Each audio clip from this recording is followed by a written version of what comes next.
संगत जी, एक ना संत थे। जो संत थे ना, वो एक पूरन संत थे। पूरन संत हम किसको बोल सकते हैं? जिस संत ने जो कि इतना नाम जप किया, इतना नाम जप किया, नाम जप कर कर के उसने अपने अंदर उस परमात्मा को प्रकट कर लिया। जब उसने अपने अंदर उस परमात्मा को प्रकट कर लिया, उसके बाद क्या हुआ कि जो वो जिसको भी देखेगा ना, उसको वो मालिक ही नजर आएगा। किसी बहन को देखेगा, वो उसको मालिक ही नजर आएगा। किसी बाई को देखेगा, उसको भी वो उस मालिक की नज़र से देखेगा। तो ऐसे ही संगत जी, जो संत है वो ऐसे ही संत नहीं बनते। उन्होंने बहुत सी मेहनत की होती है, बहुत सा नाम जप किया होता है, बहुत कुछ छोड़ा होता है उन्होंने अपनी लाइफ में। तो संगत जी, स्वागत है आपका आपके अपने इस गुरु कृपा चैनल पे।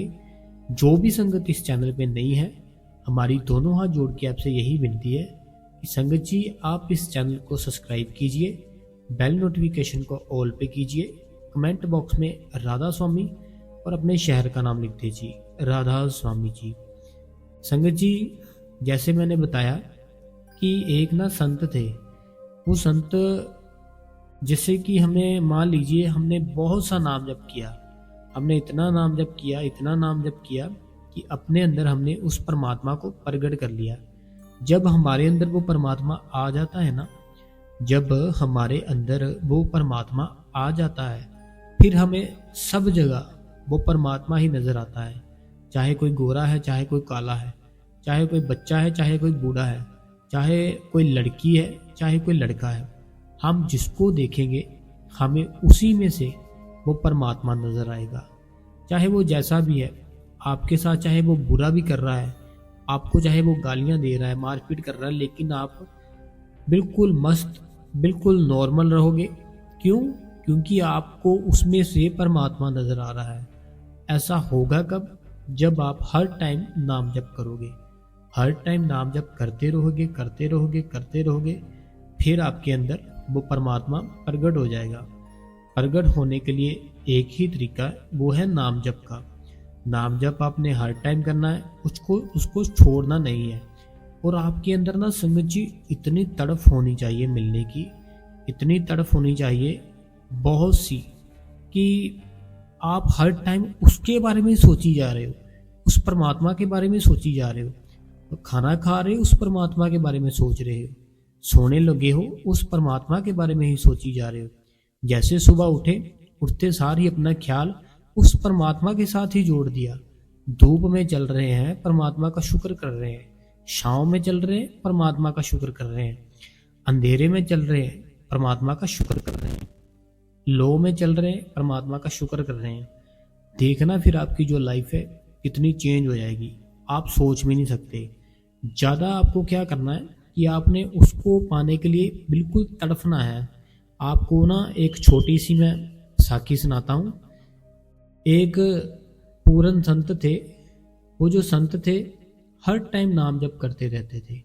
उनके चेहरे पे इतना नूर, इतनी स्माइल, बहुत सी स्माइल। जब हमारे अंदर ना वो परमात्मा आ जाता है, फिर दुख हो, सुख हो, छाएं हो, धूप हो, रात हो, दिन हो, भूख लगी हो, ना लगी हो, आपके चेहरे पे स्माइल ही रहेगी। हर टाइम स्माइल।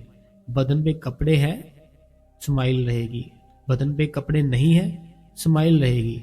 चेहरे पे सिर्फ और सिर्फ आपको रौनक ही रहेगी। ऐसे एक प्रकाश सा आपके चेहरे से दिखेगा। ठीक है? तो वो जो संत थे ना, अपनी ही मस्ती में वो उस मालिक का नाम जप करते रहते थे, करते रहते थे।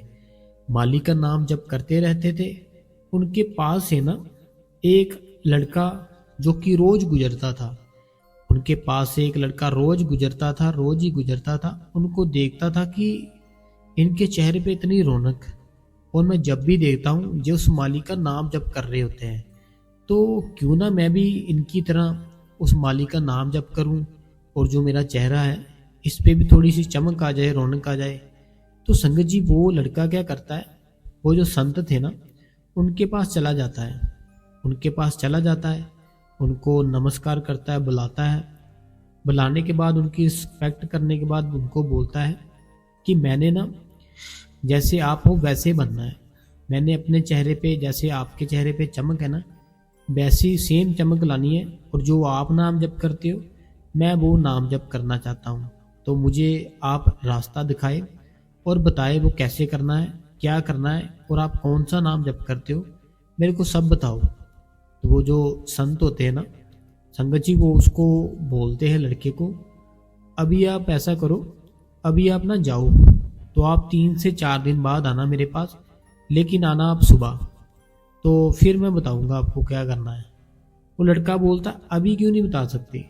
वो संत जी बोलते हैं, नहीं, आप 3 4 दिन बाद में आना, 3 4 दिन बाद जब आओगे ना, तो फिर मैं बताऊंगा, आना लेकिन सुबह सुबह, जल्दी आना आप।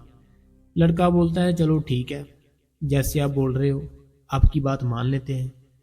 लड़का संगत जी चले जाता है वापस। लड़का चले जाता है वापस।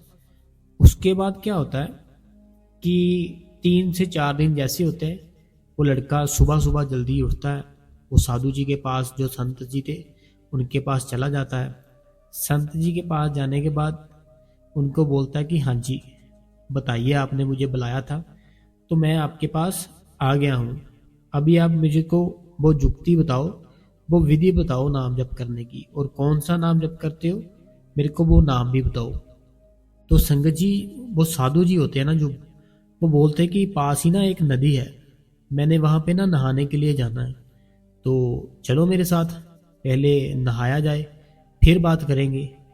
वो लड़का बोलता है, हाँ जी हाँ जी, चलो, चले जाते हैं आपके साथ। वो लड़का सोचता है, मैं सुबह सुबह आ गया हूँ, तो मैं शायद नहा कर नहीं आया हूँ, इसीलिए जब बोल रहे हैं, मैं जल्दी जल्दी उठकर सीधा इनके पास ही आ गया हूँ, तो चलो कोई नहीं, नहा लेते हैं।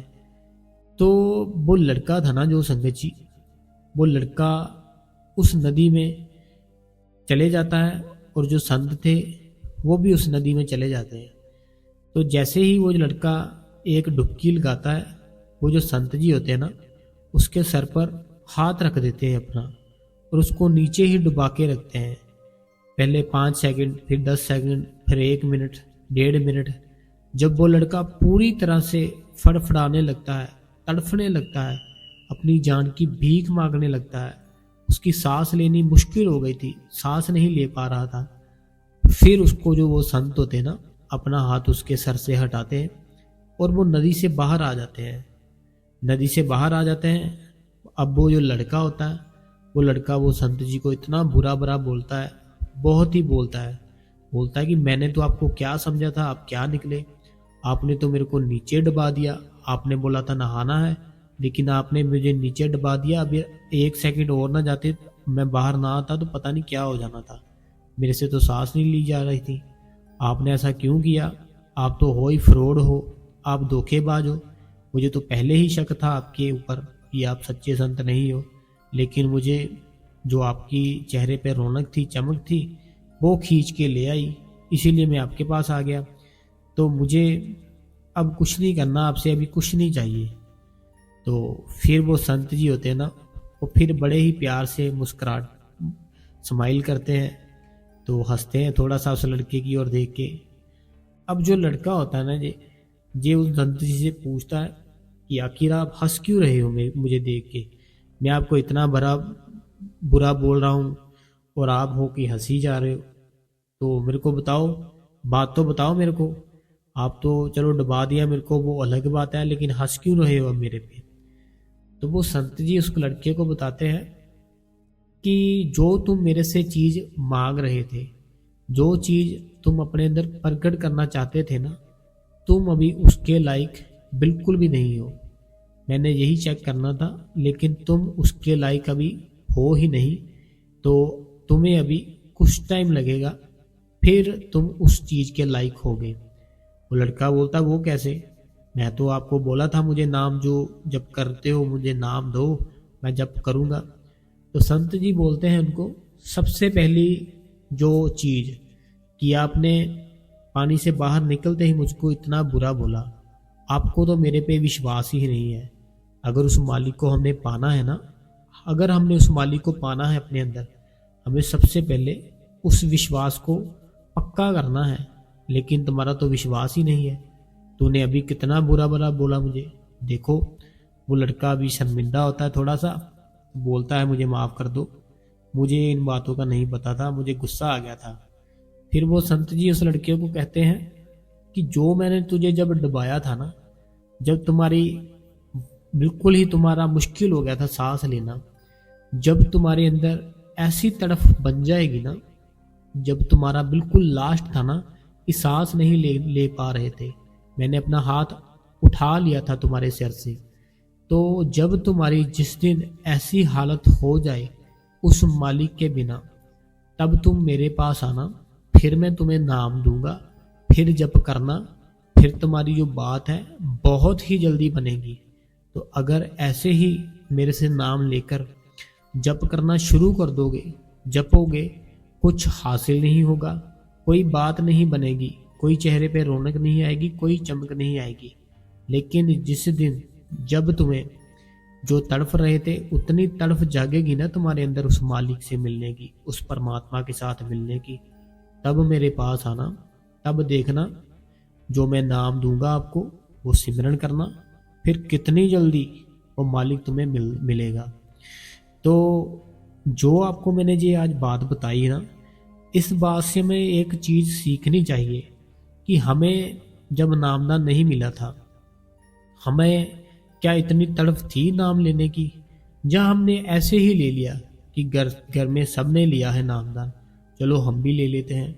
घर में मेरे भाई ने नामदान लिया है, मेरी मदर ने नामदान लिया है, तो मेरा दिल किया मैंने भी ले लिया, इसमें क्या है। अगर ऐसी बात है फिर वो मालिक आपको अपने अंदर दर्शन नहीं देगा।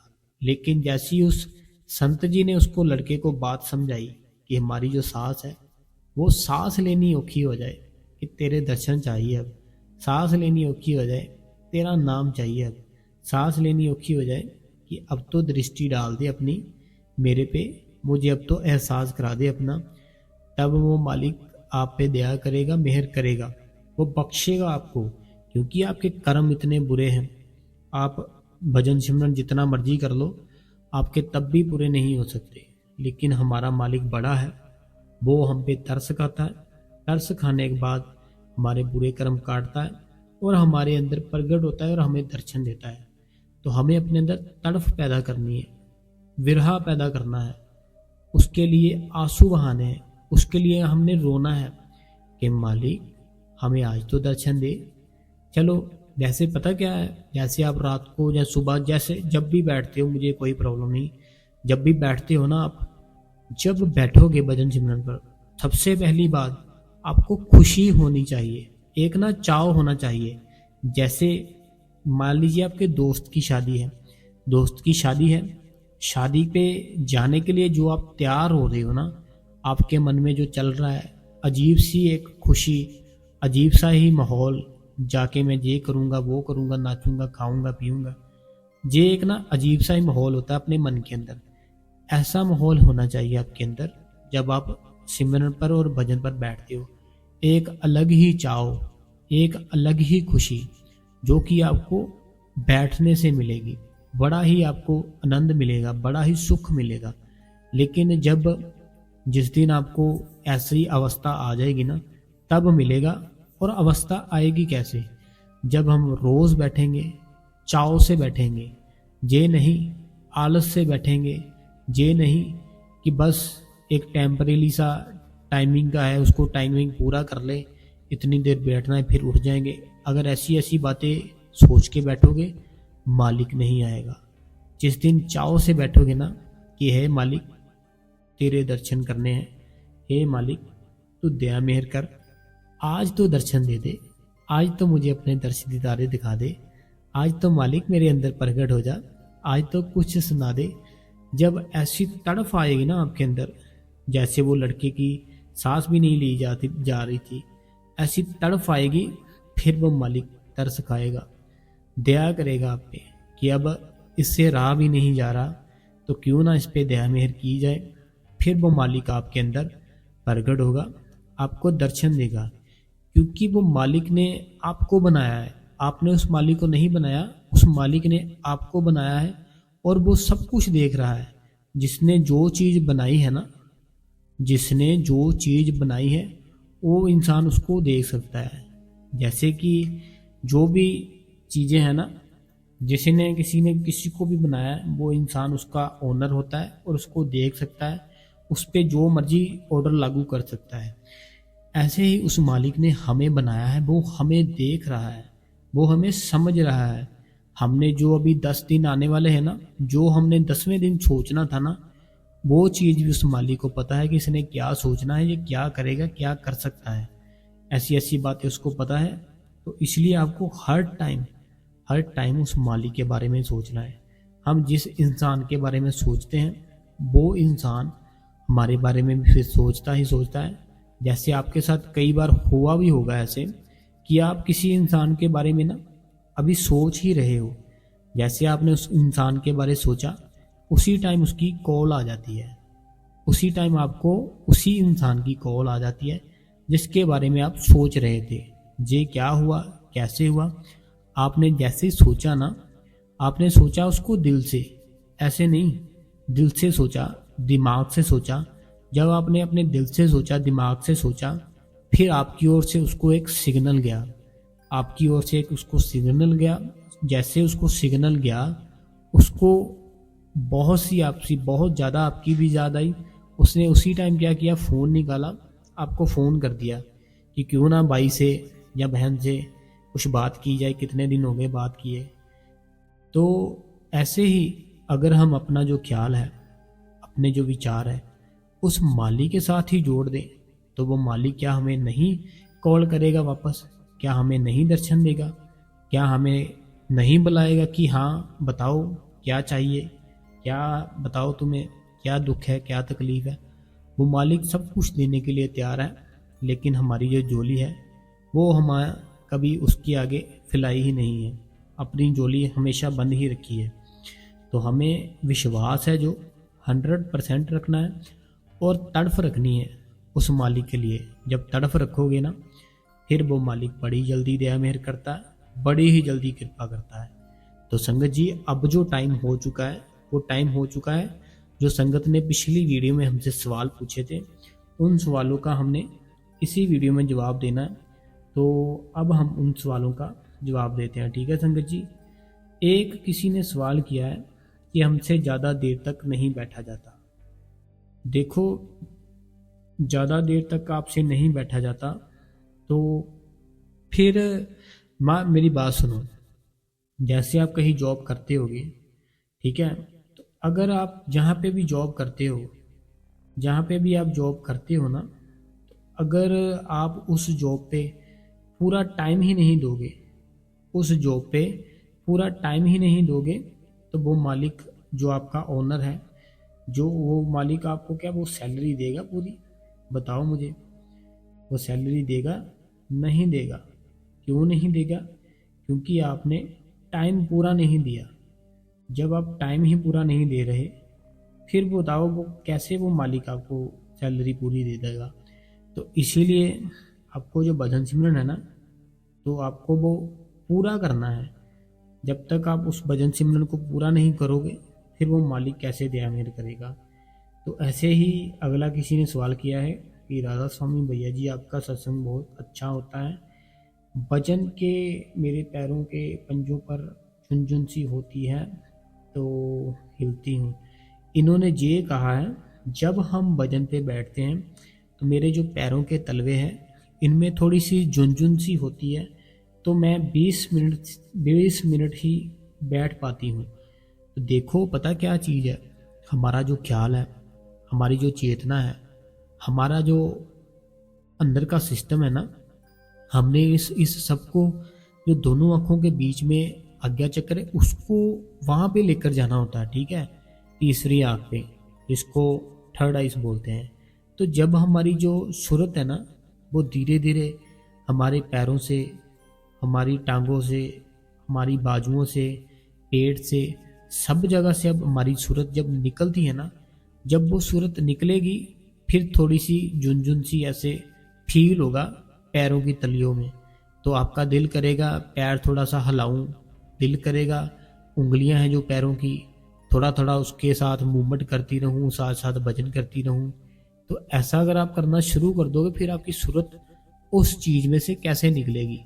तो आपने उसको जो होता है होने दो, सुन्न करना है बिल्कुल। जब आपकी सुन्न की अवस्था आ जाएगी ना, फिर आप देखना, फिर आप पे बहुत ही जल्दी दया मेहर हो जाएगी बाबा जी की, और आप हर टाइम फिर उसके गुण ही गाओगे। क्योंकि इस दुनिया में ना सिर्फ उस माली का प्यार सच्चा है, बाकी सब के सब प्यार जितने भी है झूठे हैं, कोई भी प्यार सच्चा नहीं है। जितने प्यार है ना, देखो पहले आप बच्चे थे, तो बच्चों के बाद आप बड़े हो गए, बड़े के बाद आपकी शादी हो गई, शादी के बाद बच्चे हो गए, लास्ट में क्या बचा आपके पास? कुछ नहीं। जो चीज़ बदलती है वो काल है, वो काल के अंडर है। हमारा शरीर बदलता ही है, बदलता अगर कुछ नहीं है, वो हमारे अंदर जो आत्मा है वो नहीं बदलती। लेकिन जो हमारा शरीर है ना, पहले छोटा था, बड़ा हुआ, जवान हुआ, बूढ़ा हुआ, ये काल के अंडर ही आता है। तो हमें उस शब्द को पहचानना है। ठीक है जी। अगला किसी ने सवाल किया है, राधा स्वामी वी जी, मेरा क्वेश्चन है कि मैं मॉर्निंग को टाइम बिल्कुल भी नहीं लगता, बैठा नहीं जरूर ही। वाह, इन्होंने ये पूछा है कि मेरा दिल बिल्कुल भी नहीं लगता, और मैं जब भी बैठता हूँ या बैठती हूँ, पता नहीं, बार बार हिलती रहती हूँ, तो मन टिकता नहीं है, तो क्या करे मन शांत हो जाए?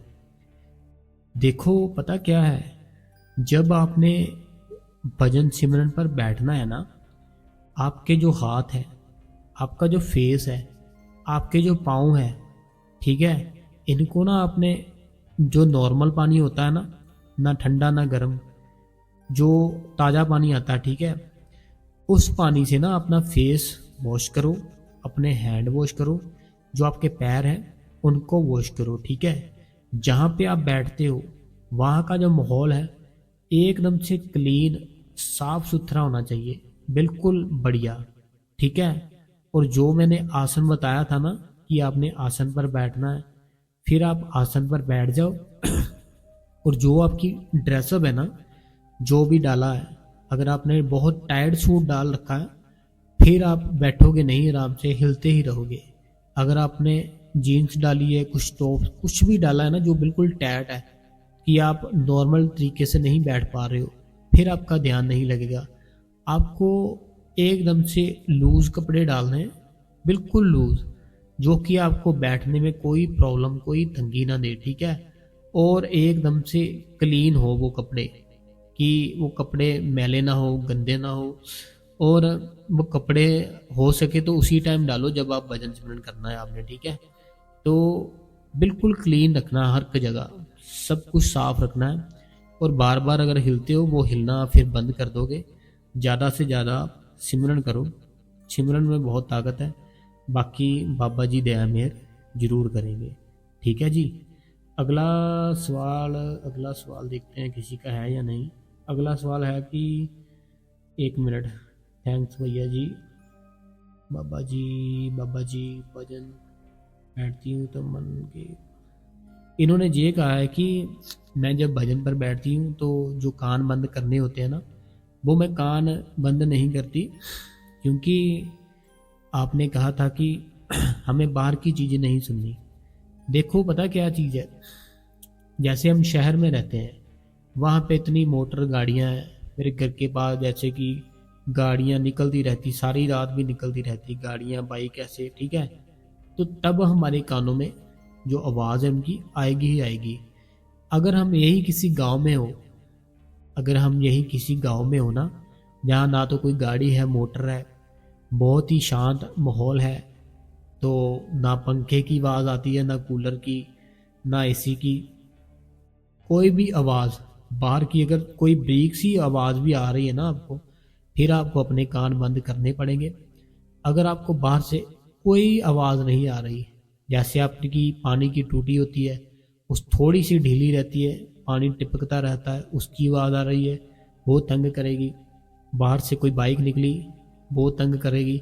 मान लो आपका ख्याल है जो मालिक के साथ जुड़ चुका है, ठीक है, मालिक के साथ जुड़ चुका है, आप भजन पर बैठे हो, मालिक के साथ ख्याल जुड़ा है, इतने में इतनी तेज कोई गाड़ी आपकी गली से निकल गई, तो आपने कान अपने बंद नहीं किए, तो फिर प्रॉब्लम होएगी।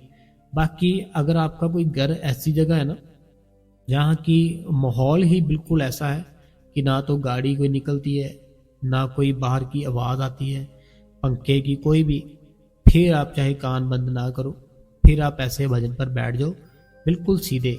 लेकिन जब बैठना है ना, हमारी रीढ़ की हड्डी, ऐसे रीढ़ की हड्डी ना, हमने अपनी रीढ़ की हड्डी को सरिये जैसे कर लेना है।